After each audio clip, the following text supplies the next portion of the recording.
অ্যাফিবিএন, তারপরে পুলিশ, এরপরে সম্ভবত কোস্টগার্ড, বিজিবি, তারপরে বাংলাদেশ সেনাবাহিনী।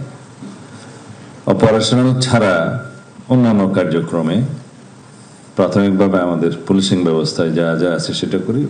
অপারেশনের ক্ষেত্রে আমাদের যৌথ অপারেশনের ব্যবস্থার সিদ্ধান্ত গৃহীত হয়েছে, আপনারা সিনিয়র অফিসাররা সবাই জানেন। বর্ডার এরিয়ায় বিজিবি তার ভূমিকা পালন করবে সেই জায়গায়। নৌ পুলিশ এবং কোস্টগার্ড সীমান্ত যেহেতু নাফ নদী এবং আদার্স এরিয়া আছে সেখানে পালন করবে। নেভি সমুদ্রের দায়িত্ব পালন করবে।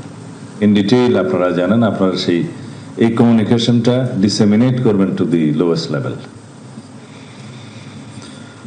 পর্যটন শিল্পের উন্নয়নে পর্যটকদের নিরাপত্তা নিশ্চিত করতে টুরিস্ট পুলিশের সক্ষমতা বাড়ানো হচ্ছে। এখানে আমরা এখনো সুনাম অর্জন করতে পারিনি। ইন ডিটেইল আমি আপনাদেরকে বলবো না, সেটা আপনারা জানেন। এখানে আমাদের দেশের ভাবমূর্তির বিষয়টি জড়িত। টুরিস্ট পুলিশের যিনি সিনিয়র অফিসার রেসপন্সিবল, উপরে তো আইজিপি আছে, আপনারা আবার একটা সমন্বিতভাবে উদ্যোগ গ্রহণ করবেন যাতে আমাদের দেশের ভাবমূর্তি বৃদ্ধি পায় এবং পর্যটকের সংখ্যা বৃদ্ধি পায়।